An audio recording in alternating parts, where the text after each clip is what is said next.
Hi guys, Indian cinema ചരിത്രം. ഇന്ത്യയിൽ ആദ്യമായി ചലിക്കുന്ന ചിത്രമെടുത്തത് ആരാണ്? ഇന്ത്യൻ സിനിമയിലെ ആദ്യമായി അഭിനയിച്ച സ്ത്രീ ആരായിരുന്നു? ഇന്ത്യയിൽ എവിടെയാണ് ആദ്യത്തെ തിയേറ്റർ സ്ഥാപിക്കപ്പെട്ടത്? ഇന്ത്യയിൽ നിന്നും ഓസ്കാറിന് നോമിനേറ്റ് ചെയ്യപ്പെട്ട ആദ്യത്തെ ചിത്രം ഏതായിരുന്നു? ഞാൻ വിവേക് ബാലകൃഷ്ണൻ. ഇതെല്ലാമാണ് ഇന്നത്തെ വീഡിയോയിലൂടെ പറയാൻ പോകുന്നത്. ഇന്ത്യയിൽ വെച്ച് ആദ്യത്തെ ചലിക്കുന്ന ചിത്രമെടുത്തത് സാവേ ദാദ എന്നൊരാളായിരുന്നു. കാംബ്രിഡ്ജിൽ നിന്ന് ഗണിതശാസ്ത്രത്തിൽ ഉന്നത ബിരുദമെടുത്ത് ഇന്ത്യയിലെത്തിയ RP പരഞ്ജ്പെ എന്നൊരാൾക്ക് 1901 ബോംബെയിൽ വെച്ച് നൽകിയ സ്വീകരണമായിരുന്നു സാവേ ദാദ ആദ്യമായി ക്യാമറയിൽ ഒപ്പിയെടുത്തത്. ഇതൊരു വാർത്താ ചിത്രമാണെങ്കിൽ പോലും ഒരു ഇന്ത്യക്കാരൻ ഇന്ത്യയിൽ വെച്ചെടുക്കുന്ന ആദ്യത്തെ ചലിക്കുന്ന ചിത്രം എന്ന രീതിയിൽ ഇതിന് വളരെയധികം പ്രാധാന്യമുണ്ട്. അതേ വർഷം തന്നെ, അതായത് 1901 ഹിരാലാൽ സെൻ ഒരു ഹ്രസ്വചിത്രമെടുത്ത് കൽക്കത്തയിൽ പ്രദർശിപ്പിച്ചു. 1905 ബ്രിട്ടീഷ് ഭരണാധികാരികളോട് നിസ്സഹരിക്കുക എന്ന മുദ്രാവാക്യവുമായി ഒരു ജാഥ കടന്നു പോകുന്ന ദൃശ്യം കൽക്കത്തക്കാരനായ ജ്യോതിഷ് സർക്കാർ രഹസ്യമായി പകർത്തി.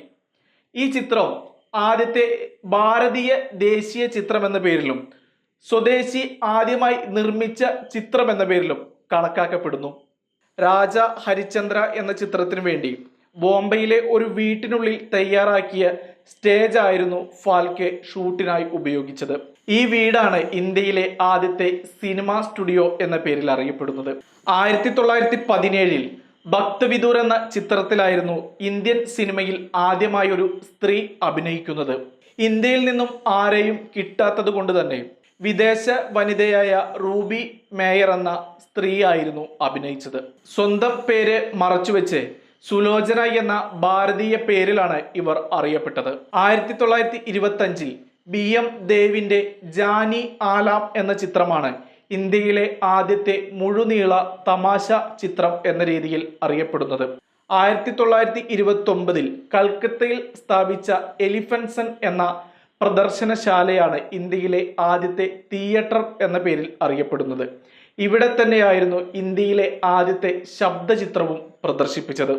1930 മുതൽ 1940 വരെയുള്ള കാലഘട്ടങ്ങളിൽ ഇന്ത്യൻ സിനിമയുടെ വളർച്ച കാലഘട്ടമായിരുന്നു. 1931 300 നിശബ്ദ ചിത്രങ്ങളും 28 ശബ്ദചിത്രങ്ങളും പുറത്തിറങ്ങിയപ്പോൾ 1937 233 ശബ്ദചിത്രങ്ങളും 7 നിശബ്ദ ചിത്രങ്ങളും പുറത്തിറങ്ങി.